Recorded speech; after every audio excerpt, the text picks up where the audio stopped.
Well, hey there. We're in the middle of a series here called Your Best Life. And we're basing this series from the letter that Paul wrote to a church that was undergoing a lot of suffering. Yet, even in their suffering, they were finding a way to flourish and to thrive. And so the theme of this letter is the hope that we have in Jesus.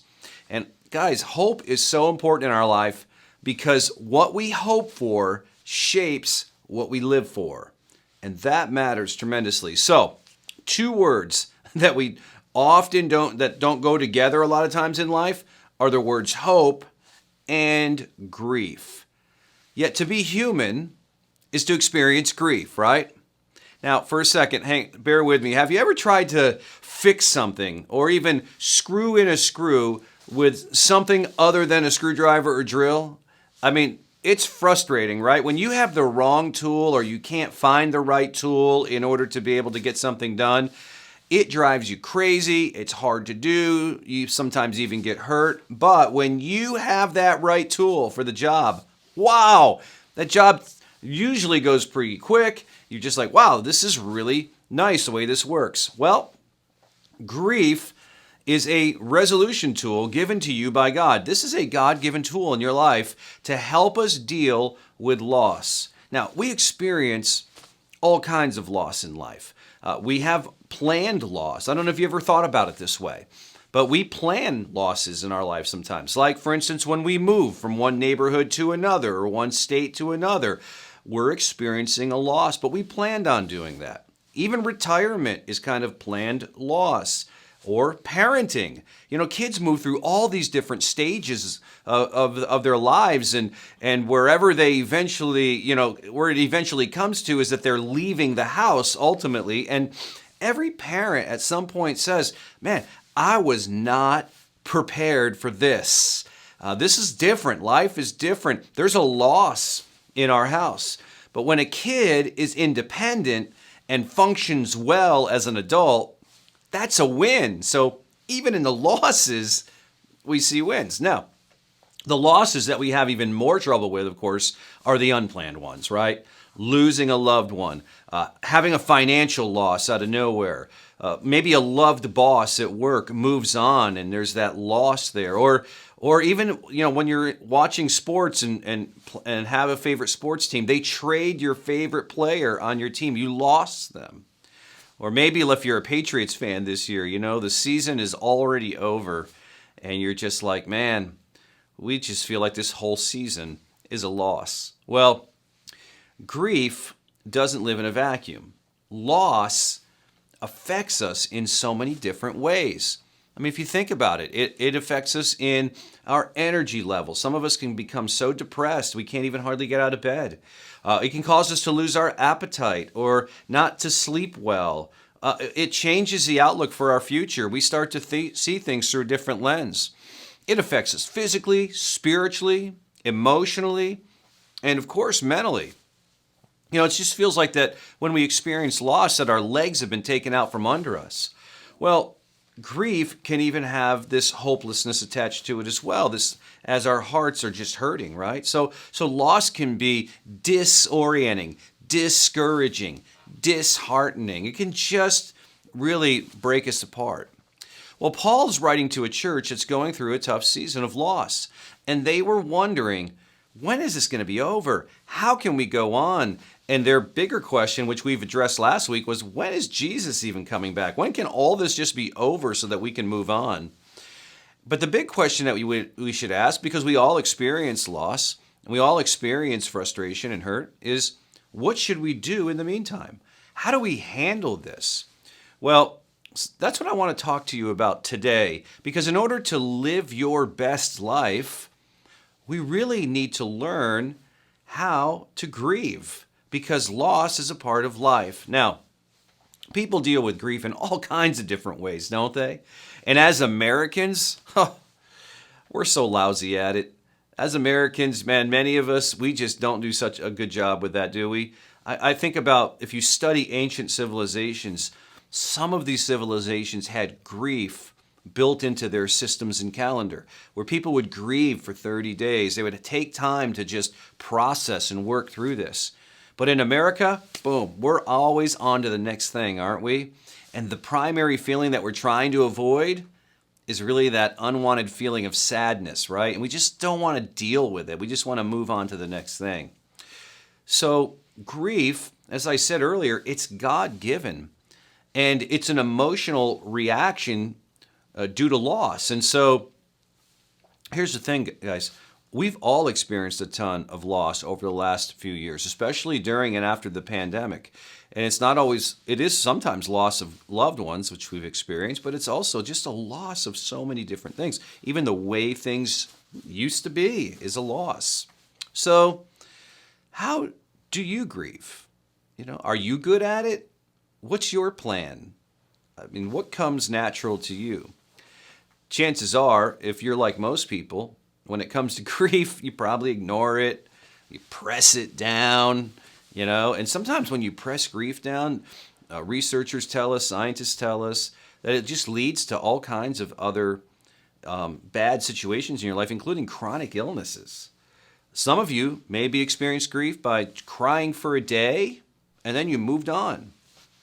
And then maybe you're watching this today, and you've been grieving for a long time, and you're just kind of stuck. And you can't even move on, and you're just like, man, I don't know what to do next. Maybe you're like this person who wrote Psalm 6:6, who says, I am just worn out from sobbing. All night I flood my bed with weeping, drenching it with my tears. Here's the thing, guys. To be human is to express grief. But it's also interesting that we all express it differently. So last week, we talked about how understanding and looking forward to the second coming of Jesus can really help us to live our best life, especially in this imperfect world. So Paul connects this practice of living our best life in light of eternity to also how we, as followers of Jesus, are to grieve our losses differently than average people. And he writes about this in 1 Thessalonians 4:13. Where he says, and now, dear brothers and sisters, we want you to know what will happen to the believers who've gone before you, and that the ones who had died, so that you do not grieve like people who have no hope. Now, it's very interesting. He's not saying we do not grieve. He's not saying don't grieve. He's saying we don't grieve the way that the rest of mankind grieves. Well, that begs the question, right? How does the rest of mankind grieve? And we alluded to that a little earlier.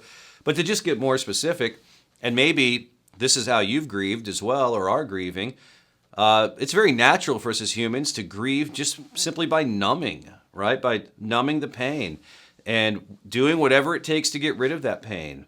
Whether it's over drinking or emotional eating, some of us process it that way, or excessive TV or workaholism, just never coming home.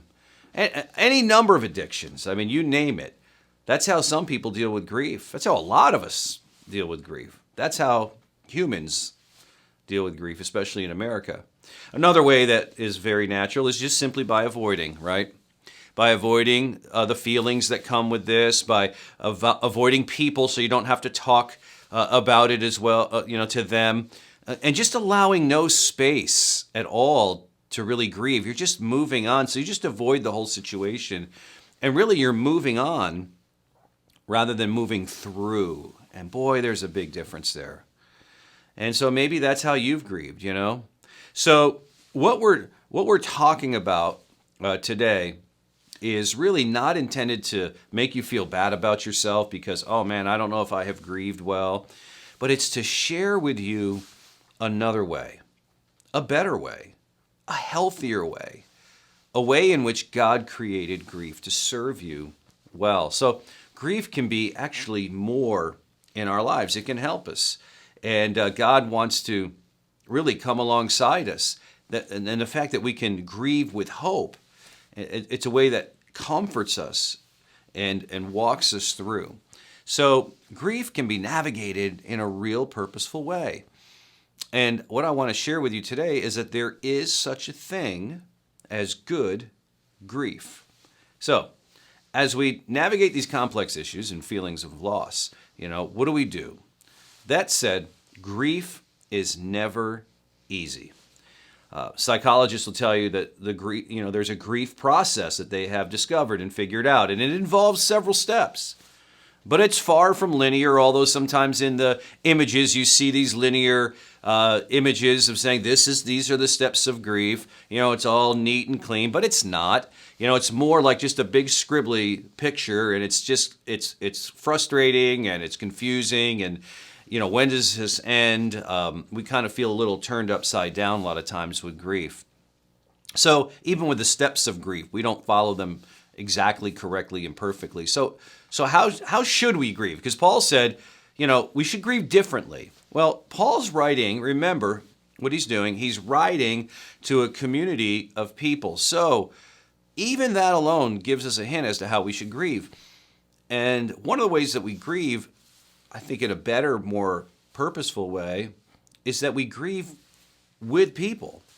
That we are to grieve not in isolation, but with the people that are around us. See, Paul's guiding and he's sharing in their experiences as he's writing. He knows what they're going through. He's experienced some of the stuff that they've experienced. And he wants them to know. And he's trying to encourage them and to say, hey, this letter is not to just one person. It's to all of you. And it's written to encourage you and help you understand that you're not alone. I mean, we can look at the Psalms. The Psalms that are written were Psalms that were written to a community of people. And most of the Psalms, many of them are literally labeled as Psalms of lament.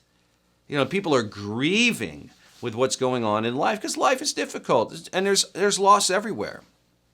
So the author in Psalms is grieving untold loss in their lives, and they want to share it with a community and people identify. But even think about Jesus. Jesus grieved with people. He didn't just always go alone by himself. Matter of fact, when he had those toughest moments, he always sought to be with others. I think about the Garden of Gethsemane when he was in his greatest of anguish.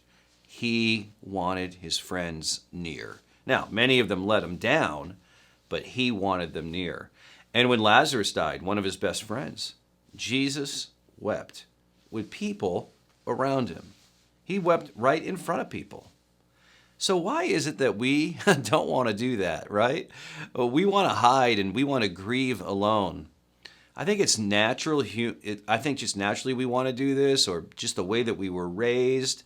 But boy, it is not good for us. The writer of Proverbs, thousands of years ago, writes in Proverbs 18:1, whoever isolates himself seeks his own desire. Like, it's kind of selfish in doing that. I don't want to be embarrassed. I don't want to stand out.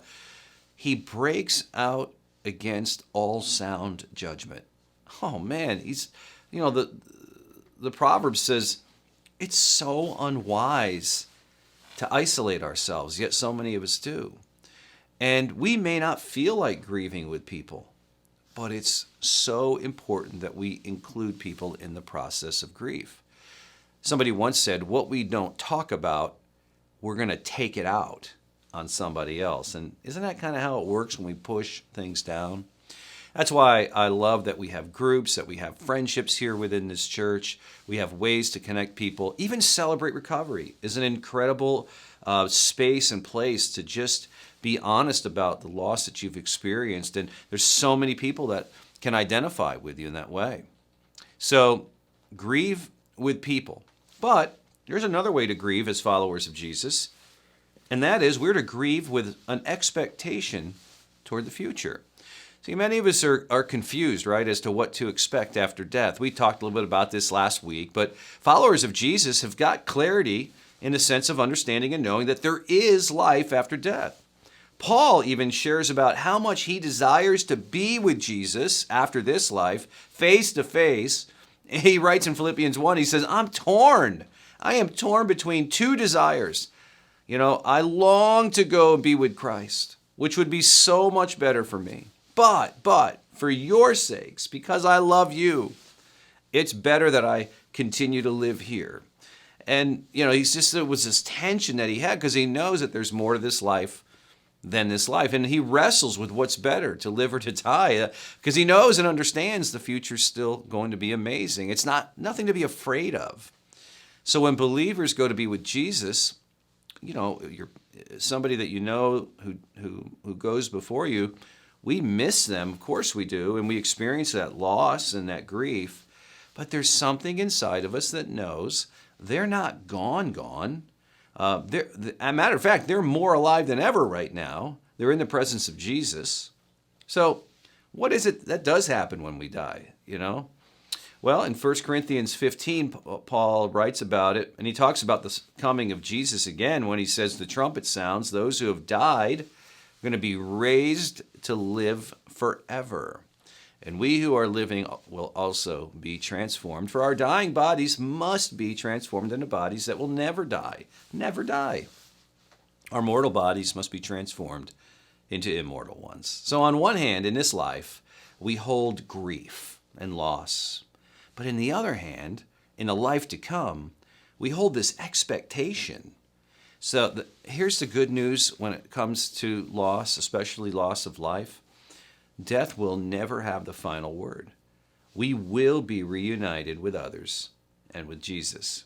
So when we grieve with that expectation. That's different than the world. And then another way we grieve is that we grieve with wise perspective.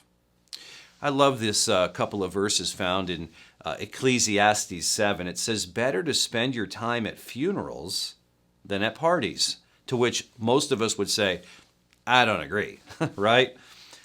But here's what he goes on and says. After all, everyone dies. So the living should really take this to heart. Then he goes on and he really doubles down. Sorrow is better than laughter. Which we would all say, I don't know about that. Why is he saying this? Here's why. He goes and says, for sadness has a refining influence on us. It does something to us. It changes us. It allows us to see some reality here, and it really works deeply in our lives. He's saying here the gift of the funeral is really a new perspective on life. The gift of the funeral is the realization that life is short, that we're all terminal, so that we need to really make the most of every day, living with a sense of priority. And here's the thing, guys. God reminds you and me of our mortality every day. He does it in a variety of different ways. The stiffness and the aches and pains when we wake up in the morning remind us that we're getting older. The graying and the loss of our hair, the added wrinkles to our face that we're desperately trying to cover, the diminishment of our energy even as we get older, right? Reminds us of our mortality. I've alluded to this a couple of times. I just think it's so important. For many of us in our 20s, what we're really, what we're in need of more than anything and have a loss of is really money. We just don't have enough money. In our 30s and 40s, we're looking for time. We just don't have enough time.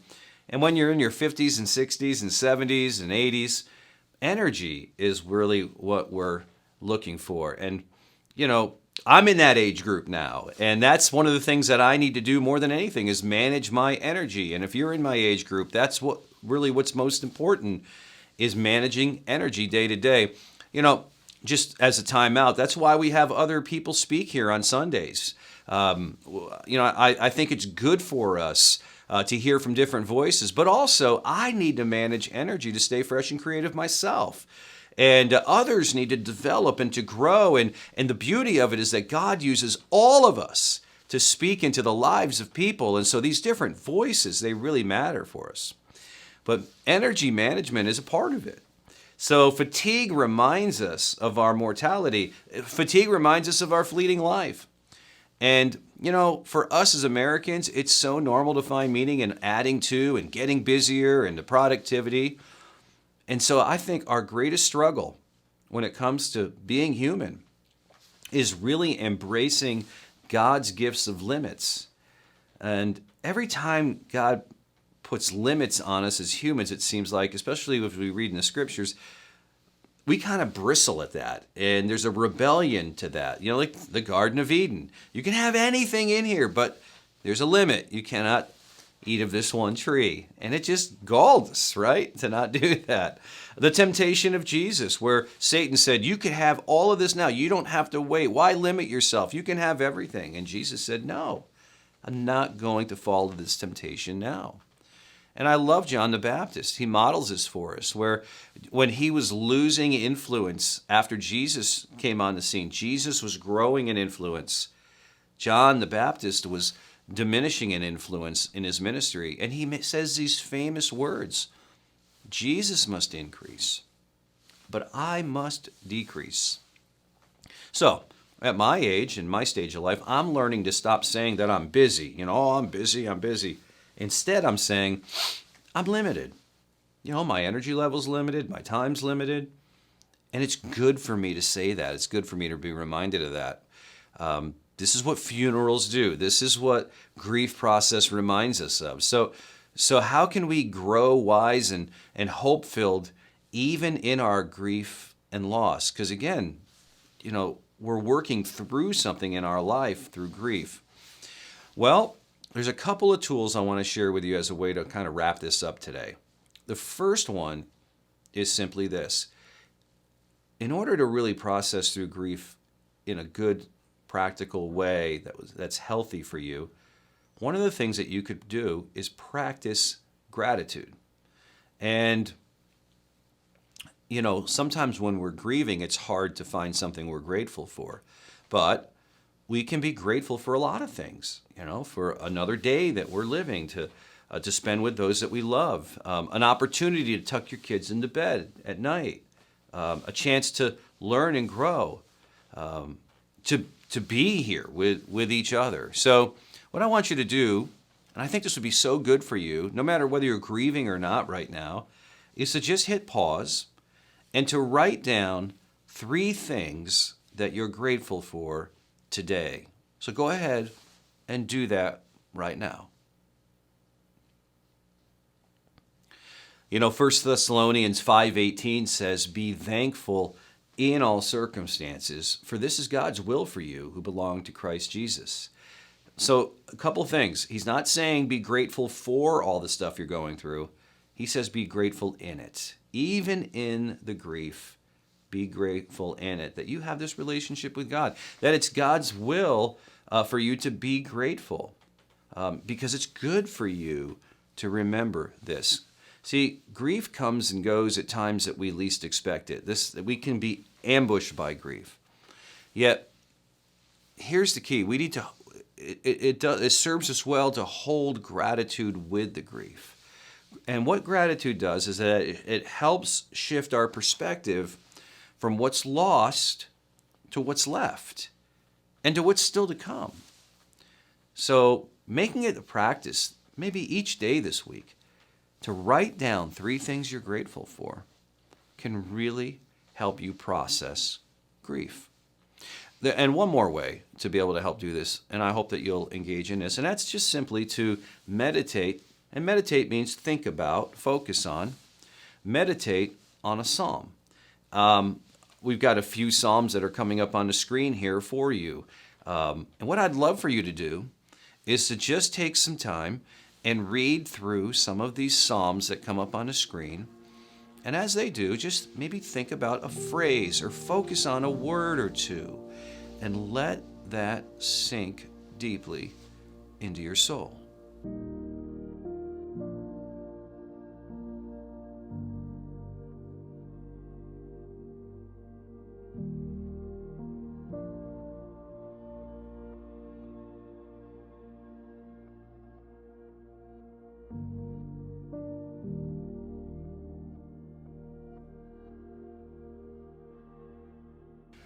So pray and contemplate, who God is and what He's saying to you through those Psalms. Refocus, like I said, refocus on that, maybe a certain word or phrase. Surrender your life to His. Be open to hearing from Him. And it's so important for us to focus deeply on the Psalms. So the way that we live our best life, guys, even in grief, is living with the reality that we're never alone.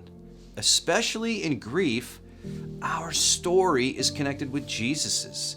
Jesus grieved. As we said earlier, Jesus knows what this is like for us.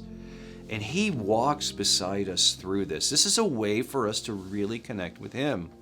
He's felt what you feel. and He can redeem even the most difficult situations in your life. So, as we travel with Him, here's the bonus. When we grieve and work through this, we grow in this capacity to love our neighbors even better as we become stewards of our scars, just as Jesus is with His. And, we're able to love our neighbor because for many of us, we've gone through before what they're going through. And so it helps us to identify with them. But I think about how Jesus identifies with us, and the prophets wrote about it years ago, and they said, by His wounds, we're healed. And the redemption of our grief is that by our wounds, healing comes to those around us as well. So I hope that today has helped you to live your best life, even in the midst of grief. And I hope that you grieve well, and it is a part of life, until the day that we see Jesus again. And then He wipes away all our tears. He takes away all of our sadness. We don't have to grieve anymore because we're forever together with Him. And so until then, grieve well and be an example to those around you as well. And I hope that today was a blessing for you. God bless you.